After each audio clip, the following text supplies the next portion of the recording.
Abdominal sympathetic chain को discuss कर रहे थे। So before moving further on कुछ क्वेश्चंस थे जो मेरे माइंड में भी थे, तो मैंने सोचा कि पहले मैं उन क्वेश्चंस को क्लियर कर दूं जो कि आप लोगों के दिमाग में भी अराइज हो रहे होंगे। ठीक है, तो फिर उसके बाद हम आगे मूव ऑन होते हैं। तो पहले ये क्वेश्चन ये थे कि हमें पता है कि सिंपैथेटिक आउटफ्लो जो है, यानी कि स्पाइनल कॉर्ड के अंदर हमारे पास लेटरल हॉर्न जो है, स्पाइनल कॉर्ड के अंदर हमारे पास लेटरल हॉर्न जहाँ से हमारे पास प्री गैंग्लियोनिक सिंपैथेटिक फाइबर निकलता है, वो कहाँ कहाँ पे मौजूद है। वो हमें पता है कि T1 से लेके L2 तक मौजूद है। थोरैको लंबर आउटफ्लो, ठीक है, यानी कि T1 से लेके L2 तक यहाँ पे इस पूरे स्पाइनल कॉर्ड के लेवल पे हमारे पास लेटरल हॉर्न मिलेगा, यानी कि यहाँ से हमारे पास प्री गैंग्लियोनिक सिंपैथेटिक का फाइबर आ रहा होगा। अब क्वेश्चन ये है कि अगर हमारे पास ये न्यूक्लियर जो है, यानी कि ये जो लेटरल हॉर्न जो है जो कि स्पाइनल कॉर्ड के अंदर होता है, वो हमारे पास T1 से लेके L2 तक है, तो फिर हेड एंड नेक वाले रीजन को जहाँ पे सर्वाइकल नर्व्स जाती हैं, उसमें हमारे पास ये सिंपैथेटिक इनर्वेशन कैसे जाएगी। क्योंकि अगर हम सर्वाइकल स्पाइनल कॉर्ड को देखेंगे, यानी कि cervical segments of spinal cord को देखेंगे, तो वहाँ पे तो लेटरल हॉर्न नहीं है। अगर वहाँ लेटरल हॉर्न नहीं है तो वहाँ से हमारे पास प्री गैंग्लियोनिक सिंपैथेटिक फाइबर भी अराइज नहीं होगा। अब अगर सिंपैथेटिक फाइबर अराइज नहीं होगा तो वो उनकी स्पाइनल नर्व में भी नहीं जाएगा, उनकी स्पाइनल नर्व में नहीं जाएगा तो फिर वो हमारे पास सिंपैथेटिक चेन में नहीं जाएगा, और फिर सिंपैथेटिक चेन से दोबारा स्पाइनल नर्व के अंदर भी नहीं आएगा। तो ये तो मसला हो गया कि यार हमारे पास सर्वाइकल वाले रीजन में लेटरल हॉर्न है ही नहीं, तो फिर हेड एंड नेक वाले रीजन में सिंपैथेटिक इनर्वेशन कहाँ से आएगी। ठीक, एक क्वेश्चन ये कि हेड एंड नेक वाले रीजन में सिंपैथेटिक इनर्वेशन कहाँ से आएगी, क्योंकि सर्वाइकल वाले रीजन में लेटरल हॉर्न नहीं है। एक तो ये क्वेश्चन हो गया। दूसरा क्वेश्चन ये है कि अब हमने सिंपैथेटिक का वो देखा है कि लेटरल हॉर्न कहाँ पर है, T1 से लेके L2। तो L2 के बाद यानी L3 spinal segment, L4, L5 sacral spinal segments, तो इनमें भी लेटरल हॉर्न नहीं है। तो मतलब लोअर लिम्ब को क्या हमारे पास, क्योंकि हमें पता है कि L3, L4, L5 और सैक्रल सेगमेंट्स जो हैं, इनकी स्पाइनल नर्व्स जो हैं वो हमारे लोअर लिम्ब को और लोअर एब्डोमिनल वॉल को सप्लाई करती हैं। तो लोअर एब्डोमिनल वॉल पे फिर मतलब सिंपैथेटिक इनर्वेशन नहीं जाएगी, या लोअर लिम्ब के ऊपर हमारे पास है ना सिंपैथेटिक इनर्वेशन नहीं जाएगी, या पेरिनियम वाले रीजन में सिंपैथेटिक इनर्वेशन नहीं जाएगी। तो फिर ये भी एक क्वेश्चन है कि यार लोअर लिम्ब में सिंपैथेटिक इनर्वेशन कैसे जाएगी, और है ना लोअर एब्डोमिनल वॉल पेरिनियम वाले रीजन में सिंपैथेटिक इनर्वेशन कैसे जाएगी। तो ये कुछ क्वेश्चंस हैं जो कि मुझे आप लोग के क्लियर करने के, सर्वाइकल वाले रीजन में सिंपैथेटिक इनर्वेशन कैसे जाएगी और लोअर लिम्ब में हमारे पास सिंपैथेटिक इनर्वेशन कैसे जाएगी। ठीक, तो देखो गाइस, हमें पता है कि T1 से लेके L2 तक हमारे पास लेटरल हॉर्न मौजूद है। अब इस लेटरल हॉर्न से हमारे पास वो निकलेगी प्री गैंग्लियोनिक सिंपैथेटिक फाइबर, वो जब हमारे पास कॉरस्पॉन्डिंग स्पाइनल नर्व में चले गए, लेट्स से T1 सेगमेंट हमने कंसिडर किया है। अब T1 सेगमेंट की जो लेटरल हॉर्न है वहाँ से हमारे पास प्री गैंग्लियोनिक फाइबर निकला, वो निकलने के बाद हमें पता है कहाँ पे जाता है, स्पाइनल नर्व में जाता है। अब स्पाइनल नर्व हमारे पास सिंपैथेटिक चेन से किसके थ्रू कनेक्ट होती है, वाइड रेमाई के थ्रू। हमें पता है कि अगर कोई सी भी चीज़ स्पाइनल नर्व से सिंपैथेटिक चेन में जानी है तो वो वाइड रेमाई के थ्रू जाएगी। स्पाइनल नर्व से सिंपैथेटिक चेन के अंदर अगर किसी चीज़ को जाना है तो वो किसके थ्रू जाएगी, वाइड रेमाई के थ्रू। तो T1 से जो प्री गैंग्लियोनिक फाइबर आया है वो वाइड रेमाई से किसके अंदर चले जाएगा, हमारे पास सिंपैथेटिक चेन के अंदर। ठीक, अब ये जो फाइबर हमारे पास सिंपैथेटिक चेन के अंदर आया है, ठीक है, अब वो क्या करेगा, वो फाइबर अब हमारे पास सिंपैथेटिक चेन के अंदर असेंड करेगा। सिंपैथेटिक चेन, क्योंकि सिंपैथेटिक चेन हमारे पास सर्वाइकल वाले रीजन से लेके सैक्रम वाले रीजन तक मौजूद है। ठीक है, सिंपैथेटिक चेन जो है वो सर्वाइकल वाले रीजन से लेके सैक्रम वाले रीजन तक मौजूद है। ठीक है, तो अब हमारे पास क्या होगा कि ये जो T1 का जो फाइबर अभी सिंपैथेटिक चेन के अंदर आया है, अब ये क्या करेगा, ये असेंड करेगा, ये असेंड करेगा, और फिर हमारे पास सर्वाइकल सिंपैथेटिक चेन, यानी कि जो cervical part of the sympathetic chain है उसमें क्या होते हैं, 3 गैंग्लियन होते हैं, superior cervical ganglion, middle cervical ganglion और इंफीरियर सर्वाइकल गैंग्लियन। 3 सेगमेंट्स के अंदर हमारे पास सर्वाइकल सिंपैथेटिक चेन होती है। तो अब ये जो T1 का जो फाइबर है ये हमारे पास कहाँ होगा, सर्वाइकल सिंपैथेटिक चेन में असेंड करेगा और सुपीरियर सर्वाइकल गैंग्लियन तक चले जाएगा, वहाँ जाके साइनेप्स करेगा। ये जो T1 का फाइबर जो है, जो कि हमारे पास वाइड रेमाई से सिंपैथेटिक चेन के अंदर आया है T1 सिंपैथेटिक चेन में, अब वो असेंड करेगा, ऊपर चलेगा, और वो हमारे पास है ना कहाँ पे जाएगा, सुपीरियर सर्वाइकल गैंग्लियन पे जाएगा, वहाँ जाके साइनेप्स करेगा। अब फिर सुपीरियर सर्वाइकल गैंग्लियन से, वहाँ से हमारे पास सुपीरियर सर्वाइकल गैंग्लियन, जो सुपीरियर सर्वाइकल सिंपैथेटिक चेन, वहाँ से हमारे पास क्या होगी कि ग्रे रेमाई निकल रही होगी। अब हमें ये भी पता है कि अगर सिंपैथेटिक चेन से स्पाइनल नर्व के अंदर अगर किसी चीज़ को आना है तो वो ग्रे रेमाई के थ्रू आती है। तो सुपीरियर सर्वाइकल गैंग्लियन से ग्रे रेमाई के थ्रू C1, C2, C3 जो भी सर्वाइकल नर्व्स उस तरफ होंगी उसके अंदर ये हमारे पास ग्रे रेमाई के थ्रू है ना, उन नर्व्स के अंदर ये फाइबर आ जाएगा और फिर वो नर्व्स जिस जिस जगह पे सप्लाई करती होंगी वहाँ पे वो सिंपैथेटिक फाइबर चले जाएगा। ठीक, एक तो ये तरीका हो गया कि हमारे पास सुपीरियर सर्वाइकल गैंग्लियन पे ये T1 का फाइबर जाएगा, वो फिर वहाँ पे साइनेप्स करेगा, फिर वो पोस्ट गैंग्लियनिक जो है वो हमारे पास ग्रे रेमाई के थ्रू सर्वाइकल नर्व्स के अंदर आ जाएगा और फिर वो सर्वाइकल नर्व्स जहाँ जहाँ डिस्ट्रीब्यूट होती है वहाँ वहाँ सप्लाई हो जाएगी। ठीक हो गया। उसके अलावा क्या होता है कि हमारे पास पेरी आर्टीरियल प्लेक्सेस होते हैं। अब हमें पता है कि सुपीरियर सर्वाइकल गैंग्लियन के हेयर बाय में कौन सी आर्टरीज होंगी, उसके हेयर बाय में हमारे पास इंटरनल कैरोटिड आर्टरी होती है। तो ये सुपीरियर सर्वाइकल गैंग्लियन जो है वो अपनी एक ब्रांच देगा, पूरी नर्व के तौर पे एक ब्रांच देगा जो कि हमारे पास इंटरनल कैरोटिड आर्टरी के ऊपर कॉइल हो जाएगी, पेरी आर्टीरियल प्लेक्सिस बना देगी और जहाँ जहाँ ये आर्टरी जिस जिस part of the head and neck को सप्लाई करेगी वहाँ वहाँ पे वो सिंपैथेटिक इनर्वेशन सप्लाई हो जाएगी।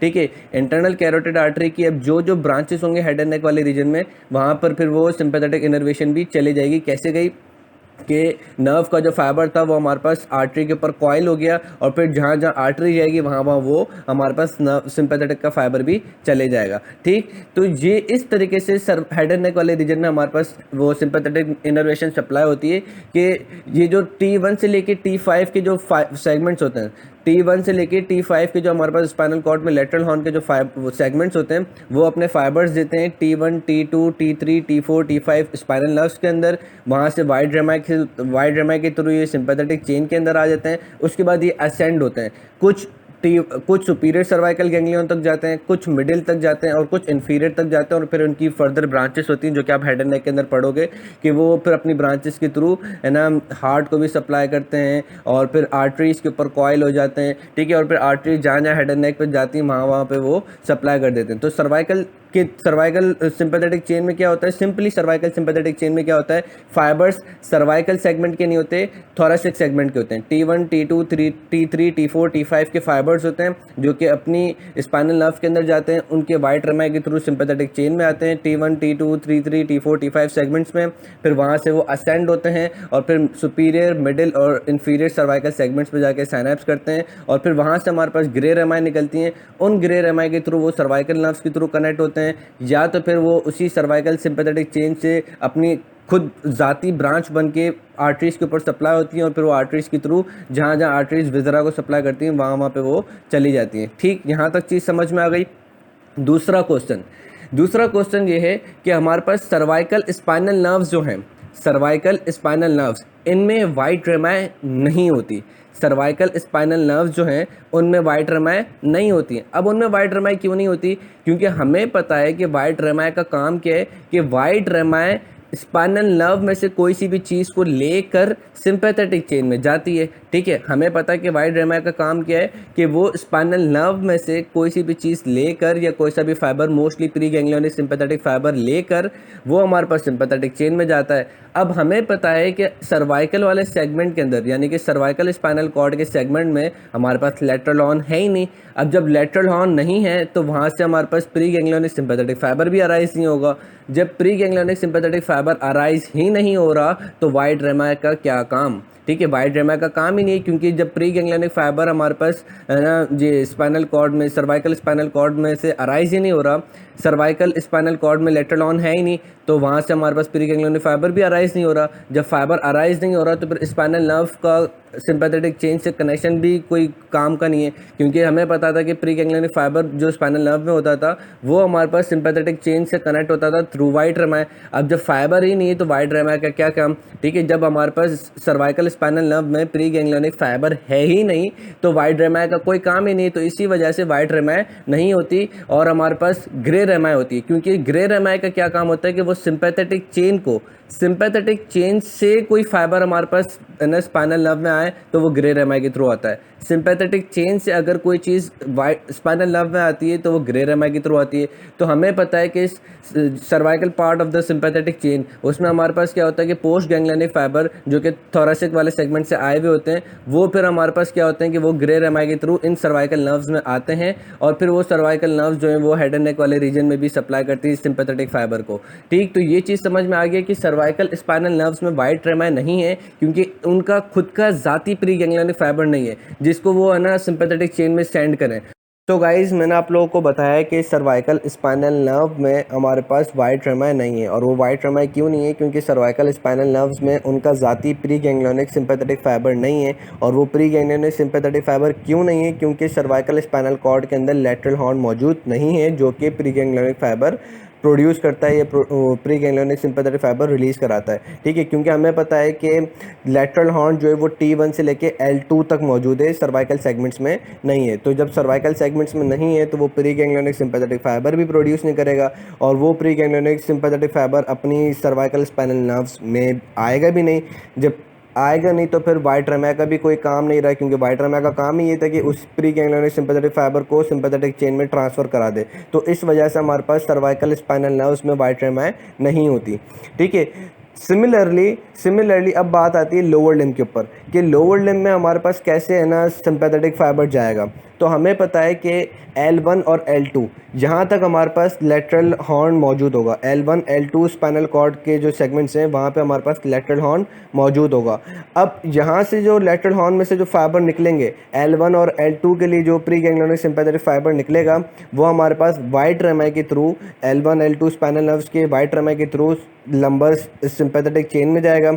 जब लंबर सिंपैथेटिक चेन में जाएगा तो अब वो वेरियस रूट इख्तियार कर सकता है। वो वेरियस रूट क्या हो सकते हैं कि भाई वो वहाँ पे साइनेप्स हो जाए, लंबर सिंपैथेटिक चेन में वहाँ पे है ना साइनेप्स हो जाए, और पोस्ट गैंग्लियनिक फाइबर बनके वो दोबारा ग्रे रेमाई के थ्रू L1 L2 के अंदर आए, और L1 L2 की जो डिस्ट्रीब्यूशन हो लोअर एंटीरोलेटरल एब्डोमिनल वॉल पे, वो वहाँ पे जाके सिंपैथेटिक इनर्वेशन सप्लाई कर दे।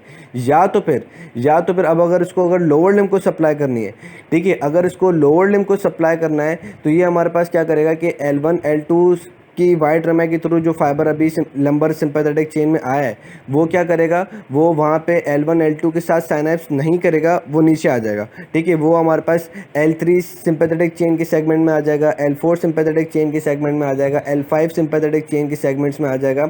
वहाँ पे नीचे जो मतलब सिंपैथेटिक चेन के नीचे डिसेंड हो जाएगा, सिंपैथेटिक चेन में नीचे डिसेंड हो जाएगा L3 सेगमेंट पे, L4 पे, L5 सिंपैथेटिक चेन के अंदर ही नीचे डिसेंड हो जाएगा। ठीक है, L3 L4 L5 पे डिसेंड हो जाएगा।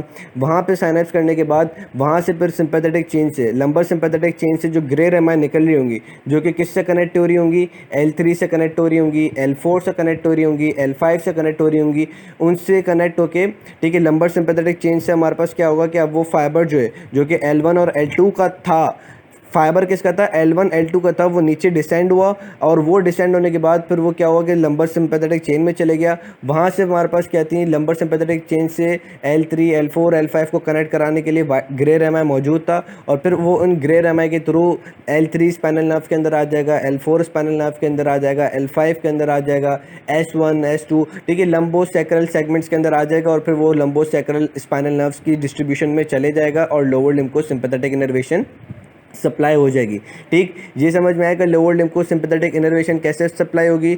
लोअर लिम्ब को सिंपैथेटिक इनर्वेशन ऐसे सप्लाई होगी कि L1 L2 का जो प्री गैंग्लियनिक फाइबर था वो अपनी वाइट रेमाई के थ्रू सिंपैथेटिक चेन में आया, लंबर सिंपैथेटिक चेन में आने के बाद वो वेरियस रूट इख्तियार करेगा। वो या तो है ना लंबर स्प्लैंक्निक नर्व बन के हमारे पास है ना जो वो विजरा होंगे उनको सप्लाई, GIT के विजरा को सप्लाई करने के लिए चले जाएगा, या तो फिर वो हमारे पास है ना वो साइनेप्स करके L1 L2 सिंपैथेटिक चेन में साइनेप्स करके डायरेक्ट पोस्ट गैंग्लियनिक बन के वो ग्रे रेमाई के थ्रू L1 L2 के अंदर आ जाएगा, और फिर जो L1 L2 स्पाइनल नर्व जो हमारे पास है ना इलियो इंग्वाइनल नर्व, इलियो हाइपोगैस्ट्रिक नर्व, उनके थ्रू ये है ना आपकी लोअर एब्डोमिनल वॉल को सप्लाई करने के लिए चले जाएगा।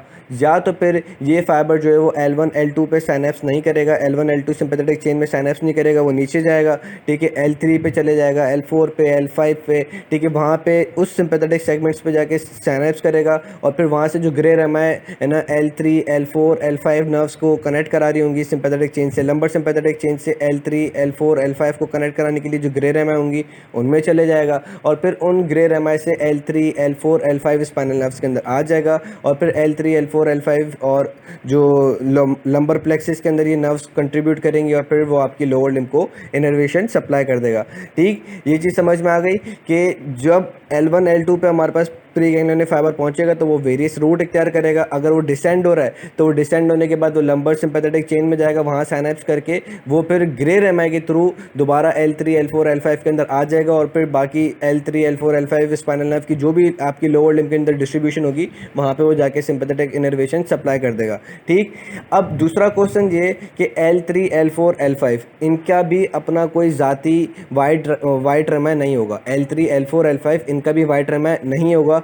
सेम वही बात, क्योंकि L3 L4 L5 spinal cord के सेगमेंट में लेटरल हॉर्न नहीं है और वो lateral horn preganglionic fibre produce नहीं कर रहा, तो जब प्री गैंग्लियोनिक फाइबर ही नहीं है तो L3 L4 L5 इनको वाइट रेमाए की भी ज़रूरत नहीं है, क्योंकि वाइट रेमाए उसी प्री गैंग्लियोनिक फाइबर को सिंपैथेटिक चेन में डालती थी। अब जब प्री गैंग्लियोनिक फाइबर ही नहीं है तो वो हमारे पास L3 L4 L5 से है ना किस चीज़ को मतलब सिंपैथेटिक चेन में डालेगा, वो फाइबर ही नहीं, तो वाइट रेमाए की भी ज़रूरत नहीं है। L3 L4 L5 पे वाइट रेमाए नहीं होता।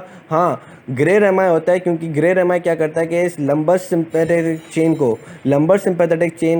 मतलब लंबर सिंपैथेटिक चेन से जो फाइबर होता है सिंपैथेटिक फाइबर वो इन L3 L4 L5 में डाल देता है। ठीक है, ये चीज़ समझ में आई कि लंबर सिंपैथेटिक चेन से ग्रे रेमाए अराइज होती है, जो कि क्या करती है कि सिंपैथेटिक फाइबर्स को L3 L4 L5 के अंदर डाल देती है। तो ये कुछ क्वेश्चंस थे वो मैंने आप लोग के क्लियर कर दिए हैं।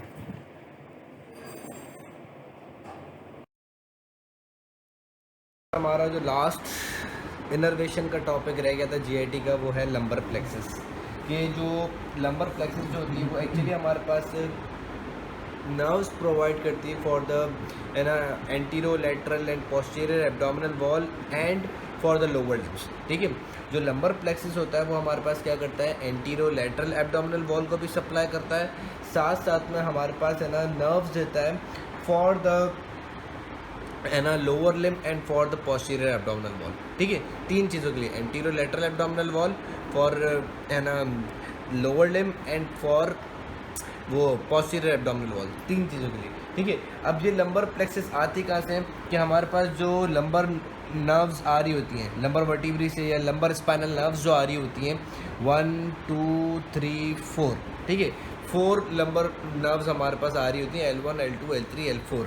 इनकी एंटीरियर रेमाए हमें पता है कि एक स्पाइनल नर्व अगर हम लें, ठीक है, फॉर सपोज एक स्पाइनल नर्व लेते हैं। ठीक है, स्पाइनल नर्व जिसके अंदर हमारे पास वाइट रेमाए चली गई सिंपैथेटिक चेन में, ग्रे रेमाए आ गई वापस सिंपैथेटिक चेन से है ना दोबारा स्पाइनल नर्व में। ठीक है, हम देखते हैं भाई ये एक वर्टिब्री, ये दूसरी वर्टिब्री, इंटरवर्टेब्रल फोरामेन से आ गई स्पाइनल नर्व, फिर स्पाइनल नर्व को कनेक्ट कराया वाइट रेमाए ने टूवर्ड्स द सिंपैथेटिक चेन, फिर ग्रे रेमाए ने दोबारा कम्युनिकेट करा दिया है ना सिंपैथेटिक चेन से स्पाइनल नर्व में। अब इस स्पाइनल नर्व की जैसे ये इंटरवर्टेब्रल फोरामेन से आगे आती है, अब इसकी निकलती हैं दो ब्रांचेस, एक ब्रांच जिसको हम कहते हैं वेंट्रल ब्रांच और एक ब्रांच जिसको हम कहते हैं डॉर्सल ब्रांच। डॉर्सल ब्रांच जो होती है वो बेसिकली हमारे पास क्या करती है, पोस्टीरियर सरफेस और we can say posterior region of body को सप्लाई करती है। डॉर्सल ब्रांच हमेशा याद रख लेना पोस्टीरियर रीजन ऑफ बॉडी को सप्लाई करती है, पोस्टीरियर मसल्स को सप्लाई करेगी, पोस्टीरियर स्किन को सप्लाई करेगी, बैक को सप्लाई करेगी। ठीक है, डॉर्सल ब्रांच, कौन सी ब्रांच, डॉर्सल ब्रांच। और ये जो वेंट्रल ब्रांच जो है, वेंट्रल ब्रांच दोबारा डिवाइड हो जाती है दो के अंदर, anterior and posterior.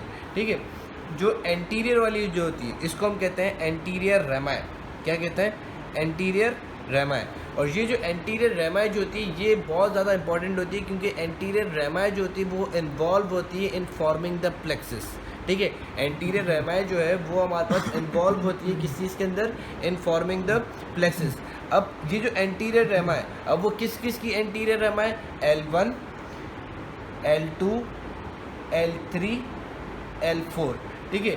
L1, L2, L3, L4 इन चारों की एंटीरियर रेमाएं आपस में फ्यूज़ हो जाती हैं। जैसे हमने ब्रेकियल प्लेक्सस में देखा था कि एंटीरियर रेमाएं आपस में फ्यूज़ हो जाती हैं और क्या देती थी, रूट्स सबसे पहले। इसी तरीके से इन चारों की एंटीरियर रेमाएं आपस में फ्यूज़ हो जाएंगी। फ्यूज़ होने के बाद क्या होगा कि फिर वो डिवाइड हो जाएंगी, ठीक है। फ्यूज़ होने के बाद इसमें हम ज़्यादा ब्रेकियल प्लेक्सस में जो डिटेल थी, रूट था, फिर डिवीजन था, फिर हमारे पास है ना लेटरल, मीडियल और है ना क्या कहते हैं, एक और कौन सी थी, लेटरल मीडियल और पोस्टीरियर। हाँ, lateral medial and posterior Trunks बने थे, ठीक है। 3 डिविजन्स बनी थी, लेटरल मीडियल पोस्टीरियर। तो हमें सिर्फ इसमें 3 डिविजन्स देखनी है। हमें बीच का जो कचरा जो हमने ब्रेकियल प्लेक्सस में देखा था वो इसके अंदर नहीं है। इसमें खाली क्या है, एंटीरियर रेमाएं फ्यूज़ होती हैं। एंटीरियर रेमाएं फ्यूज़ होने के बाद हमारे पास 3 डिविजन्स निकलती हैं, ठीक है। एंड हमारे पास 3 डिविजन्स निकलती हैं। वो 3 डिविजन्स क्या है, मीडियल, लेटरल, एंटीरियर। अब हम मीडियल, लेटरल, एंटीरियर किस एस्पेक्ट से कह रहे हैं, ठीक है। हमें पता है जब हम ये तीनों टर्मिनोलॉजीज असाइन करते हैं तो कोई ना कोई रेफरेंस पॉइंट होना लाजमी है। तो जो रेफरेंस पॉइंट जो होता है वो हमारे पास क्या होता है, रेफरेंस पॉइंट हमारे पास होता है psoas major muscle. Reference point क्या होता है, psoas major muscle, psoas major muscle, ठीक है, सॉस मेजर मसल। अब ये हमारे पास मसल होता है जो कि ओरिजिनेट हो रहा होता है फ्रॉम द लंबर वर्टिब्रेस, ठीक है। अब जो लंबर स्पाइनल नर्व्स हैं वो भी लंबर वर्टिब्रेस से आ रही होती हैं। अब जो हमारे पास इस प्लक्सिस से जो नर्व्स हैं, जो नर्व्स हमारे पास एंटीरियर होंगी सॉस मेजर मसल को, उसको हम बोलेंगे anterior division of lumbar plexus. Anterior division of lumbar plexus क्या होगा, वो लंबर नर्व्स जो कि हमारे पास एंटीरियर होंगी to the psoas major muscle, ठीक है। वो डिवीजन ऑफ लंबर प्लेक्सिस जो कि एंटीरियर होगी anterior to the psoas major muscle, उसको हम बोलेंगे anterior division. Anterior division lumbar plexus का कौन सा होगा, वो डिवीजन जो कि एंटीरियर हो सॉस मेजर की सरफेस के ऊपर, ठीक है। अब उस एंटीरियर डिवीजन में से कौन सी ब्रांच इमर्ज होती है, वो होती है हमारे पास जेनाइटोफेमोरल ब्रांच। कौन सी ब्रांच होती है, जेनाइटोफेमोरल ब्रांच। इसकी जो रूट वैल्यू है, यानी कि इन चारों में से कौन सी नर्व कंट्रीब्यूट करती है, वो रट्टा लगाने वाली बात है, वो मैंने भी याद नहीं की, अभी एंड में याद करेंगे, ठीक है। तो जो रूट वैल्यू है वो हम आखिर में देख लेंगे। अब जेनाइटोफेमोरल नर्व वो हमारे पास क्या है, एंटीरियर ब्रांच है, ठीक है। यानी कि एंटीरियर डिवीजन होगी लंबर प्लेक्सिस की और एंटीरियर होगी on the surface of psoas major muscle. अब जब ये हमारे पास सॉस मेजर मसल के ऊपर रन कर रही होती है, ठीक है, ये हमारे पास कहाँ है, पोस्टीरियर एब्डोमिनल वॉल में। यानी कि जब हम ये सारा स्मॉल इंटेस्टाइन और जितना भी हमारा जीआईटी है उस सबको हम हटाएंगे तो हमारे पास क्या आएगा, ये वर्टिब्रा वगैरह सारी चीज़ें एक्सपोज होंगी। वर्टिब्रा के एंटीरियर क्या है, एओर्टा, ठीक है। तो जब ये हमारे पास ये जो हमारे पास ये सपोज करो ये वर्टिब्रा है, यहाँ पर हमारे पास वर्टिब्रा से आगे सॉस मेजर मसल, ठीक है। ये नर्व्स यहाँ आई, सॉस मेजर को पेनिट्रेट किया, इसकी एंटीरियर एस्पेक्ट पे आ गई। एंटीरियर एस्पेक्ट पे आने के बाद जब ये हमारे पास वीकेंड से लोअर एब्डोमिनल रीजन पे पहुंचेगी तो ये दो के अंदर डिवाइड हो जाएगी। एक जिसको हम कहते हैं जेनाइटल ब्रांच, ठीक है, और दूसरे जिसको हम कहते हैं फेमोरल ब्रांच। जेनाइटल ब्रांच जो है ये हमारे पास वीकेंड से medial to the external iliac vessel, जो हमारे पास एब्डोमिनल एओर्टा साइड में रन कर रही होगी, उसकी जो एक्सटर्नल इलियक वाली डिवीजन है उसके मीडियल हो जाएगी। यानी कि ये बिल्कुल जेनाइटल ब्रांच जो है वो बिल्कुल मीडियल एस्पेक्ट पे आ जाएगी और जो लेटरल ब्रांच जो है वो बिल्कुल लेटरल पे आ जाएगी, ठीक है। तो जो लेटरल ब्रांच है उसको हम कहते हैं फेमोरल ब्रांच, ठीक है। फेमोरल ब्रांच, ये याद रख लेना, कौन सी branch, femoral branch, femoral nerve नहीं, ठीक है, फेमोरल ब्रांच। और जो मीडियल ब्रांच है उसको हम बोलेंगे जेनाइटल ब्रांच। ये जो जेनाइटल ब्रांच जो है ये हमारे पास क्या करती है, ये हमारे पास जेनाइटल ऑर्गन्स को सप्लाई करती है। ये जेनाइटल ब्रांच हमारे पास है ना डीप इंग्वाइनल रिंग से पास होती है, ठीक है। और फिर हमारे पास है ना अलॉन्ग विद द वो स्पर्मेटिक कॉर्ड, ये हमारे पास है ना वो वहाँ पे क्या कहते हैं स्क्रॉटम वगैरह में या और फीमेल्स में वो उस पर लेबिया मेजोरा वगैरह को सेंसेशन सप्लाई करने के लिए चली जाएगी, सेंसेशन सप्लाई करने के लिए, ठीक है। हाँ, ठीक है। उसके बाद हमारे पास जो लेटरल वाली जो ब्रांच है जिसको हमने फेमोरल ब्रांच बोला है वो हमारे पास क्या करेगी, वो हमारे पास anterior to the femoral artery आएगी, ठीक है, फेमोरल शीथ के अंदर आएगी, ठीक है, anterior to the femoral artery, और फिर हमारे पास अपर थाई को सेंसेशन सप्लाई करेगी, ठीक हो गया। उसके बाद हम देखते हैं कौन सी वाली ब्रांच, उसके बाद हम देखते हैं ये एंटीरियर वाली हो गई। उसके बाद हम देखेंगे मीडियल ब्रांच, क्योंकि वो एक ही है। मीडियल कहाँ से इमर्ज होगी कि भाई अगर ये सॉस मेजर मसल है उसके मीडियल साइड से, ठीक है। उसके मीडियल साइड से हमारे पास ये रन करती रहेगी, ठीक है। उसके बाद posterior to the abdominal aorta, posterior to the external iliac vessel, क्योंकि एक्सटर्नल इलियक वेसल होंगे यहाँ पर। डिस्कस कर रहे थे मीडियल ब्रांच, तो हमारे पास मीडियल ब्रांच कौन सी होती है? Obturator nerve. ऑब्टूरेटर नर्व क्या होती है? वो हमारे पास मीडियली रन करती है टूवर्ड्स, मीडियली रन करती है of psoas major muscle, psoas major muscle की मीडियली रन करेगी, ठीक है। अब इसके आगे हमारे पास क्या होता है? एब्डोमिनल एओर्टा होती है। एओर्टा यहाँ पे, ये वेसल यहाँ रन कर रही है, फिर ये वेसल डिवाइड, वो एओर्टा जो है वो डिवाइड हो जाती है कॉमन इलियक के अंदर, तो ये वेसल कॉमन इलियक के पीछे होगी, ठीक है। फिर ये हमारे पास क्या करेगी? पेल्विक वाले एरिया में आ जाएगी, यानी कि पेरिनियम वाले एरिया में आ जाएगी। पेरिनियम वाले एरिया में आने के बाद वो क्या करेगी कि हमारे पास जो हमारे पास पेल्विस बोन होती है, ठीक है, कौन सी बोन? हिप बोन, ठीक है। ये देखो, ये हमारे पास चल रही है, ये नर्व, ठीक है। एओर्टा इसके ऊपर की साइड है, या वी कैन से मीडियल है, ठीक है, मीडियली राइट साइड पे होती है हमारे पास, ठीक। फिर एओर्टा जो है, सब ये करो, ये एओर्टा यूँ चल रही है, ये हो गई दो के अंदर डिवाइड, ठीक है। एओर्टा हमारे पास यहाँ पे दो के अंदर डिवाइड हो गई, तो ये जो वेसल जो है ना वो इसके पीछे की तरफ से आएगी, यानी कि posterior to the common iliac vessel. उसके बाद ये फिर कहाँ पर आ जाएगी? ये हमारे पास आ जाएगी पेरिनियम वाले एरिया में। पेरिनियम वाले एरिया में हमारे पास हिप बोन होती है।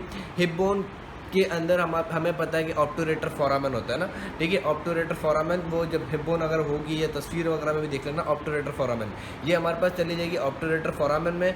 वहाँ पे हमारे पास क्या करेगी कि ये हमारे पास दो ब्रांचेस के अंदर डिवाइड हो जाएगी। ऑब्टूरेटर फोरामेन के अंदर पहुँचने के बाद ये क्या हो जाएगी? ऑब्टूरेटर नर्व डिवाइड हो जाएगी दो ब्रांचेस के अंदर। अगर मेरा है ना लोअर लिम्ब वाला लेक्चर हो तो उसमें मैंने लोअर लिम्ब की जब नर्व सप्लाई बताई थी, उसमें मैंने ये बताया भी था कि ऑब्टूरेटर नर्व जो है वो दो के अंदर डिवाइड हो जाती है, एंटीरियर एंड पोस्टीरियर। अब जैसे ही वो हमारे पास ऑब्टूरेटर फोरामेन से बाहर निकलेगी तो ये दो के अंदर डिवाइड हो जाएगी, एंटीरियर एंड पोस्टीरियर। अब एंटीरियर एंड पोस्टीरियर कह रहे हैं, रेफरेंस होना चाहिए। रेफरेंस क्या है कि हमारे पास मीडियल कंपार्टमेंट में अगर हम देखें, थाई का मीडियल कंपार्टमेंट के अंदर, तो हमारे पास एक मसल आता है जिसको हम कहते हैं ऑब्टूरेटर एक्सटर्नस, ठीक है। ऑब्टूरेटर एक्सटर्नस को उसने पियर्स किया, पियर्स करने के बाद हमारे पास क्या होता है कि एडेटर ब्रेविस मसल लगा हुआ है। अब एडेटर ब्रेविस ऑब्टूरेटर एक्सटर्नस को पियर्स किया, ऑब्टूरेटर एक्सटर्नस यूँ होगा और एडेटर ब्रेविस यूँ होता है, एडेटर ब्रेविस ये रहा, ठीक है। अब यहाँ पे हमारे पास नर्व आ जाती है, ठीक है। एडेटर ब्रेविस के एंटीरियर एस्पेक्ट पे एक नर्व होगी जिसको हम बोलेंगे anterior branch of obturator nerve, ठीक है। और एडेटर ब्रेविस के पोस्टीरियर एस्पेक्ट पे जो हमारे पास ऑब्टूरेटर नर्व होगी उसको हम बोलेंगे पोस्टीरियर ऑब्टूरेटर नर्व। तो बेसिकली जो हमारे पास ऑब्टूरेटर नर्व एंटीरियर और पोस्टीरियर होती है, उसमें जो रेफरेंस मसल लिया जाता है वो एडेटर ब्रेविस लिया जाता है, anterior to the adductor brevis, and वो हमारे पास होगी एंटीरियर ऑब्टूरेटर नर्व, और posterior to the adductor brevis वो हमारे पास होगी पोस्टीरियर ऑब्टूरेटर नर्व, ठीक। फिर हमारे पास पोस्टीरियर ऑब्टूरेटर नर्व जो है वो हमारे पास है ना कंटिन्यू होती है on the posterior aspect of adductor brevis, ठीक है। वो चलती रहती है मीडियल साइड ऑफ थाई पे।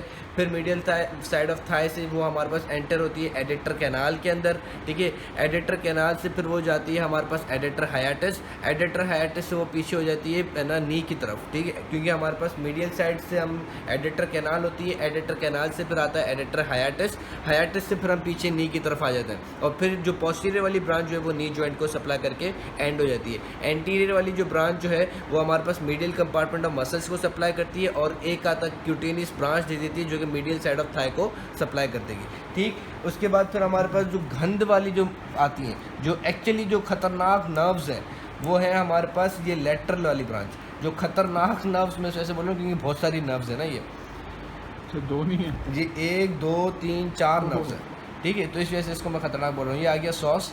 अब इसके लेटरल एस्पेक्ट से रन करेंगे। सबसे पहले हम देखेंगे इलियोइंग्वाइनल और इलियोहाइपोगैस्ट्रिक। बेसिकली एक lumbar, we can say lumbar trunk, जो लेटरल डिवीजन है उसमें से एक लंबा ट्रंक आती है। ट्रंक क्यों बोल रहा हूँ? क्योंकि इसके अंदर दोनों नर्व्स शामिल होती हैं, L1 L2 के फाइबर्स ही होते हैं, ठीक है।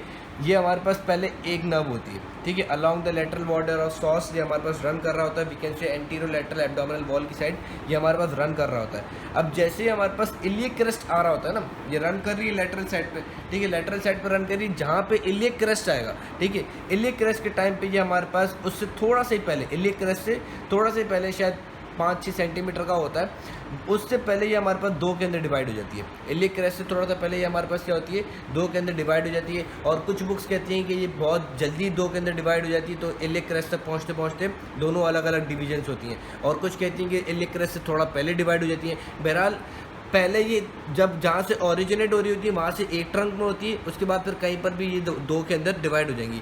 जो ऊपर वाली होगी वो होती है इलियो हाइपोगैस्ट्रिक, और जो थोड़ी नीचे वाली जो होती है, जो कि मोर ऑब्लिक होती है, वो होती है इलियो इंग्वाइनल। इलियो इंग्वाइनल नीचे वाली होती है, और इलियो हाइपोगैस्ट्रिक जो है वो हमारे पास क्या होती है, अपर वाली होती है। इलियो हाइपोगैस्ट्रिक जो है वो हमारे पास क्या करेगी, क्रेस्ट ऑफ है ना इलियक क्रेस्ट के ऊपर रन करेगी, और है ना हमारे पास वो थाई नहीं, हमारे पास lower right quadrant and lower left quadrant को सप्लाई करेगी, कुटेनियस इनर्वेशन देगी। Lower anterior lateral aspect of abdominal wall को कुटेनियस इनर्वेशन देगी। इलियो इंग्वाइनल जो है वो हमारे पास क्या करेगी भाई, इलियक क्रेस्ट से आई, इलियक क्रेस्ट से आने के बाद ये हमारे पास आगे जाएगी। जो हमारे पास ट्रांसवर्सिस एब्डोमिनस मसल होगा, पहले उसको पियर्स करेगी। उसको पियर्स करने के बाद ये हमारे पास आ जाएगी between the internal oblique and external oblique, ठीक है। फिर ये हमारे पास रन करती रहेगी जहाँ पे ये वो ढूंढेगी कि हमारे पास सुपरफिशियल इंग्वाइनल रिंग कहाँ पर है। सुपरफिशियल इंग्वाइनल रिंग जहाँ पे जैसे ही मिलेगा तो वहाँ से उसी जगह पे ये हमारे पास वो होता है ना कंजॉइंट टेंडन, याद आ रहा है, कंजॉइंट टेंडन पोस्टीरियर वॉल बनाता है सुपरफिशियल इंग्वाइनल रिंग का, उसको पियर्स करेगी। उसको पियर्स करने के बाद क्या होगा, ये हमारे पास सुपरफिशियल इंग्वाइनल रिंग में आ जाएगी। वहाँ से फिर ये हमारे पास along with the spermatic cord ये हमारे पास इंग्वाइनल रीजन को जो है वो कुटेनियस इनर्वेशन वगैरह देगी। और यही जो नर्व जो है इलियो इंग्वाइनल नर्व जो है ये हमारे पास क्रीमेस्टिक रिफ्लेक्स के अंदर भी आती है। मेरे ख्याल से शायद मुझे लग रहा है कि मैं मिस्टेक कर रहा हूँ कि जो है ना जेनाइटल वाली जो नर्व होती है, जो मैंने जेनाइटल ब्रांच बताई थी, या तो वो कंट्रीब्यूट करती है क्रीमेस्टिक मसल के लिए, या ये इलियो इंग्वाइनल नर्व कंट्रीब्यूट करती है। मुझे पिछला वाला थोड़ा रिपीट नहीं है, खैर ये आप देख लेना कि जेनाइटल ब्रांच जो हमने बताई थी ना, जेनाइटल फेमोरल की, जेनाइटल है ना, जेनाइटल जो कि डीप इंग्वाइनल रिंग से आ रही थी, वो क्रीमेस्टर मसल को सप्लाई करती है। और इलियो इंग्वाइनल जो होती है वो पूरे उस जो हमारा इंग्वाइनल वाला रीजन जो होता है उसको सेंसेशन वगैरह के लिए सप्लाई कर देती है। उसके बाद बारी आती है हमारे पास फेमोरल की। फेमोरल वाली जो फेमोरल नर्व जो होती है वो वही सेम कोर्स इनके ही साइड से आ रही होती है, ठीक है। फिर ये हमारे पास क्या करती है, बिलो द इलियो इंग्वाइनल लिगामेंट, यहाँ पे इलियो इंग्वाइनल लिगामेंट होगा, उसके बीनीथ और वी कैन से पोस्टीरियर, वो वहाँ से हमारे पास आ जाएगी lateral to the femoral sheath. ये भी याद रख लेना, फेमोरल शीथ के लेटरल, फेमोरल शीथ के अंदर नहीं होती। फेमोरल शीथ के अंदर कौन सी नर्व होती, ये फेमोरल ब्रांच। फेमोरल शीथ के अंदर कौन सी नर्व थी, femoral branch of genito femoral nerve, बाकी कोई नर्व फेमोरल शीथ में नहीं है। फेमोरल शीथ के लेटरल एस्पेक्ट पे हमारे पास फेमोरल नर्व आएगी। फेमोरल नर्व फिर हमारे पास थाई को सप्लाई करती है, एंटीरियर पोस्टीरियर डिवीजन के अंदर डिवाइड हो जाती है, थाई के मसल्स को सप्लाई करती रहती है। एंटीरियर डिवीजन जो होता है, लाइक जो एंटीरियर ब्रांच जो थी वो हमारे पास मीडियल एंड इंटरमीडिएट कुटेनियस के अंदर डिवाइड हो जाती है, जो कि हमारे पास है ना जो थाई का है ना मीडियल एस्पेक्ट पे होगा उसको सप्लाई करेगी कुटेनियस, इंटरमीडिएट को कुटेनियस सप्लाई करेगी।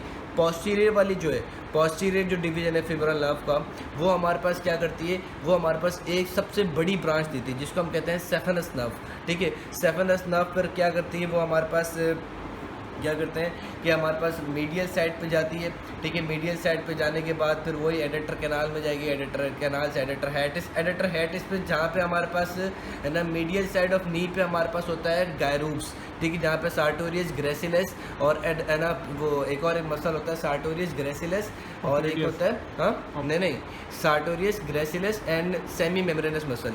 उन तीनों को पियर्स करेगी। पियर्स करने के बाद फिर वो हमारे पास है ना मीडियल एस्पेक्ट ऑफ लेग को सप्लाई करेगी, और है ना अप टू द वो मेरे ख्याल से क्या कहते हैं जो भी सब कुछ है मीडियल टो वगैरह तक चली जाती है सेफेनस नर्व, ठीक है।